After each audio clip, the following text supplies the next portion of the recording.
Doug Faith with Legacy Capital. Jeff Greco, also with Legacy Capital. And today we're going to be talking about the infinite wealth triangle. And it sounds a lot more sophisticated than it is, but it's super beneficial and helpful. And really the context for today's video is that as we get to know our clients, or really if we get to know prospective clients, we spend a considerable amount of time understanding what their goals are, what they really want their business to produce for them. One, to add value to them, to see, help them get clear on what their goals are, and two, really understand if there's a way for us to add enough value to each other for a reason that we should be doing business now or at some point in the future. And so specifically, what Doug's going to dive into for the infinite wealth triangle, sometimes we get clients who come to us who say,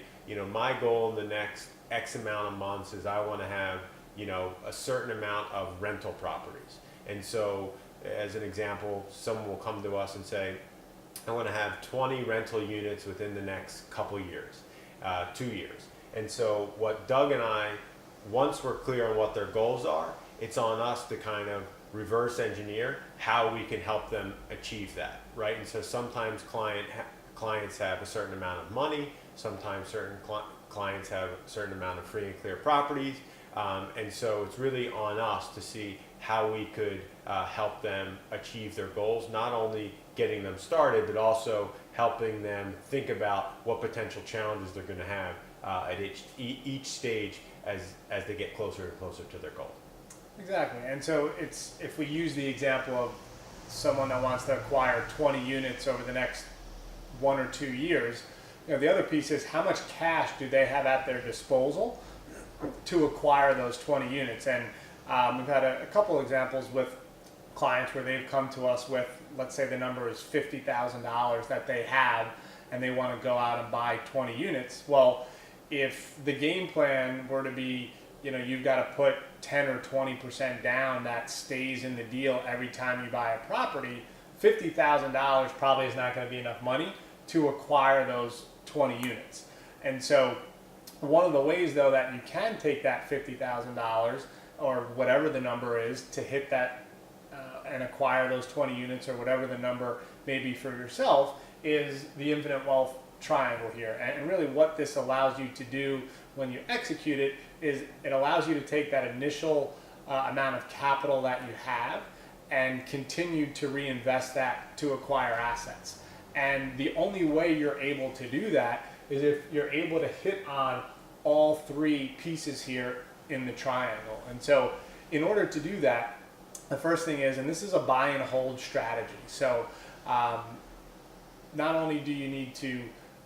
be able to acquire the property, renovate the property, and put a tenant in there, there needs to be certain metrics that have to happen in order to hit that. And so the first thing is if you're buying and holding, you obviously want to make sure that that property is producing positive cash flow for you, right? Where the rent comes in, you pay all of your expenses, you pay the principal on your mortgage, and you're still left with some positive number each month. So this has got to be a positive number for you in order for this to work.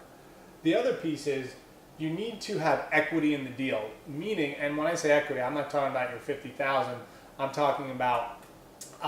the total amount of cost that you're putting into the deal. You need to be picking it up at a discount. And so oftentimes you need to have equity of at least 25%. Or said another way, if you have 25% equity, you should be able to get 75% loan to value from a bank. And if you're able to have positive cash flow with 25% equity, you now then can get a 75% loan to value with a permanent lender and cash out. So it's important to have all three of these things because, again, if you start with $50,000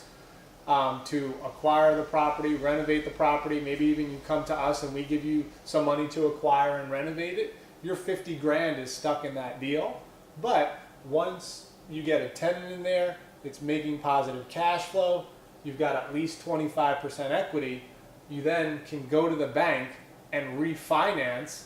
pay off our loan, recoup your $50,000 or however much money you put in, and you now own an asset that's making you money every month. You've got 25% equity still in the deal, so your net worth has just increased, and now you have that $50,000 of initial capital available to you to go out and repeat the process again. Right, and so a simple example using simple numbers for this 25% equity and 75% loan to value is if the property is going to be worth $100,000, how do you be all in or a refinance loan for $75,000 to be able to take out some money, make sure you're finding a good deal, and obviously you can multiply that number to do larger deals, but at a high level, that's where the 25% equity comes in. Yeah, and a common thing too that comes up with a lot of new clients when they come to us that either are aware of this strategy or want to implement this strategy, part of their concern is it's called a seasoning period from a bank. So a lot of banks, I shouldn't say a lot, banks oftentimes may have a seasoning period which says from when you purchase the property, they want to wait at least 12 months or 6 months before they'll allow you to essentially cash out, where they will allow you to refinance based off of the new after repair value. And the reality of it is, while most banks they do have a seasoning period, there are a lot of local banks that we have relationships with, that we've done business with, that we've referred clients to, that don't have a seasoning period, that as long as, again, you've got cash flow, you have equity in the deal, they will allow you to sort of refinance and cash out based off that appraised value as soon as you're able to, where there is no seasoning period. And this becomes important for you as an investor because you want to turn your money, going back to that initial $50,000, you want to turn that money as fast as you can. And if a permanent lender is going to require you to wait a year, that 50 grand is still tied up in that asset. Whereas if you can refinance in 3 months, in 6 months, you now can go out and buy 2 more deals or 3 more deals with that money.